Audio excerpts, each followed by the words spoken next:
Hey guys, today I'm going to take you for a ride on my brand new 2020 Suzuki Katana and tell you a little bit about the bike. I hope you enjoy the ride. Let's get this video started.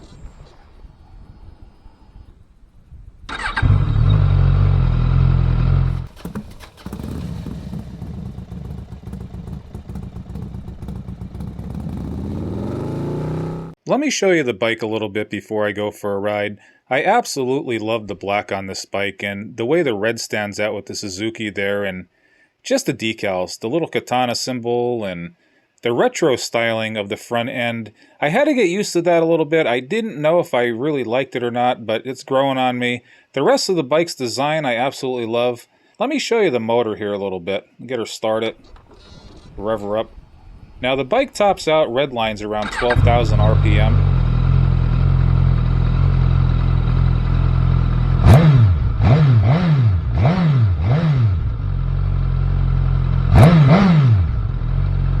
I'm going to be taking the Katana on the mountain today, doing some of the twisties and just enjoying the road, get her going a little bit on the straightaway. I'm not going to go too crazy though, still trying to get used to it here, and you just never know if a deer is going to jump out in front of you or some of the cross traffic from the driveways.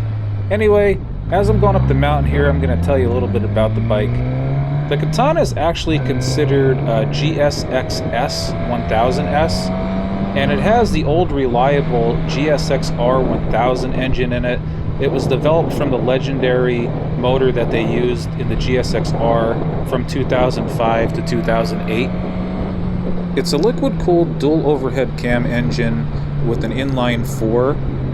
It's capable of doing 160 miles an hour, but that's limited by the computer. If you hook up what's called an X-Tray power box by Heeltech, they're saying that the bike can actually do 192 miles an hour by bypassing the speed limiter, and it keeps pretty much all of the computer settings. It's supposed to make the bike shift a little smoother and disable the unit neutral.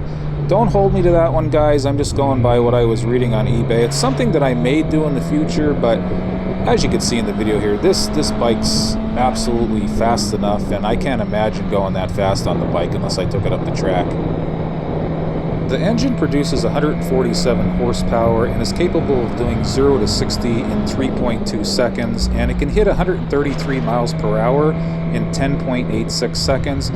Very quick motorcycle stock. I mean, as you can see in the video here, it's definitely a capable bike and tons of fun. I haven't had it going that fast, but I can imagine what this thing can actually do on the track. One of these days I'm definitely going to have to take it up there. You're probably wondering what the Katana weighs. It comes in at 474 pounds wet, and it's very nimble in the corners. The bike feels very light and balanced. Absolutely love this thing, and no problems taking the corners and just throwing the bike around a little bit. Like I said, I'm still getting used to it, but absolutely love the bike so far. There's a couple things about the bike that may throw a few people off. It doesn't have a quick shifter. That's not a big issue for me. Like I said, I'm not a track rider or anything like that. I may take it up once or twice just to have a little bit of fun. So I just like to ride it around the mountains, and I think if I had a quick shifter on the bike, it would actually make me a little bit lazy and just throw off my shifting a little bit, you know what I mean? So anyhow, not a big deal for me. The other thing that may throw a few people off is it only has a 3.2 US gallon tank. So not the biggest tank in the world. You're going to be stopping for gas quite a bit. And for the riding that I do, I'm only averaging about 38 miles per gallon. And when I first got the bike, breaking it in a little bit, it was a little lower than that. I was around the 34, 35 miles per gallon range, but now kind of settled in. 38 seems to be about my average. The brakes on the Katana are absolutely fantastic. I have no problem stopping quickly when I have to, and riding these mountains here, you never know when you're going to have to stop quickly.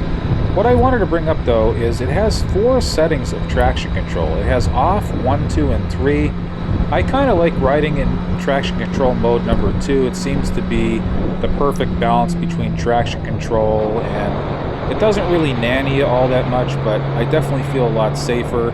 If you turn that sucker off, be ready for wheelie mode. That's all I can say there. Enough about the specs of the Katana, guys.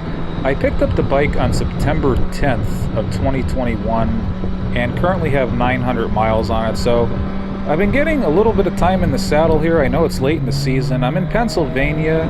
It's currently November 1st, and as you can see, the leaves are falling off the trees. You've probably seen some of the Halloween decorations up, and I'm absolutely loving it.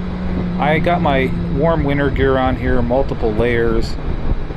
I originally wasn't going to buy this bike. I was in the market for a Suzuki SV650, and one of my favorite bikes of all time. I had one that was a 2003 a while back. I was in the market for a 2019 or 2020, and they didn't have any in stock.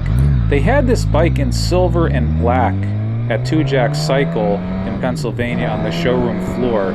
Its original price was $13,500, and they had it on clearance actually as a leftover for $9,400. So I was kind of a little iffy of if I wanted the bike or not. I wanted to look into it a little more, but with the cost of the SV, the ending cost on that bike compared to what I was paying just a little bit extra for this Katana, I'm getting a lot more bike for just a little more money. So it was almost a no-brainer buying this actually when I looked into the bike a little more. It's a better bike, it's rock solid, and nothing against the SV whatsoever. It's another rock solid, outstanding bike, but I just couldn't pass up the deal on this.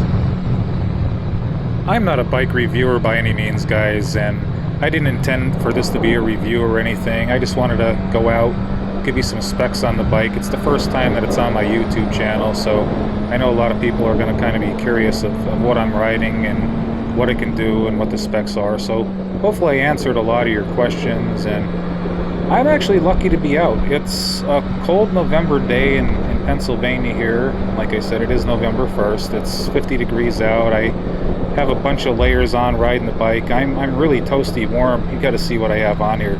Jogging pants, thermals underneath that. I have a ski bib on. I have a sweatshirt on, a coat over that, some gloves. I have a mask on. I have my helmet, and so far so good. I think I can definitely do 50, possibly 40 in PA with the gear that I have on. I think 40 might be getting a little on the chilly side. A nice thermal vest would do me well, but anyhow, I'm heading up to a lake that's going to be on the right hand side up here, and very nice view. I'm going to end the video there for you, and like I said, I'm just lucky to be out and enjoying the scenery, and I think it's going to be probably one of the last rides I take this year. I'm going to try to get in a few more, but you never know. It could be warm one day and snowy the next in Pennsylvania. The weather is definitely unpredictable here. Sorry guys, I haven't been putting out a lot of videos lately. I think my last one was a little over a year ago. I kind of lost the drive and ambition to do it, and I'm kind of getting back into it a little more, so hopefully you'll see a few more from the channel from me. And I've been just so busy on my Etsy shop putting out decals and doing customer orders and working a 40-hour job and another 20 hours doing decals that when I get out on the motorcycle, I just kind of just want some me time, if you know what I mean. But anyway, I'm pulling into the lake that I was talking about here, and this place is absolutely gorgeous, and the Katana's doing pretty good in the rocky gravel, so definitely not a street and trail, but handling the rocks pretty well. I'm going to shut her down here and show you the area a little bit more. A lot of people say that I never appear in my videos, so there's a little look at me there in the mirror, and you can kind of see what I'm wearing. Give you another look at the bike here. Absolutely beautiful. Love the bike, and as you can see, a great area to just park in and rest. I think I'm going to have a seat on one of these rocks over here for a little bit and take a little walk through the woods. Show you around the bike a little bit here one more time. Anyway guys, I'm going to end the video right here. I hope you enjoyed the video, and thanks for going along for the ride with me. I definitely appreciate you watching, and if you can, please hit that like button and please subscribe. Thanks again.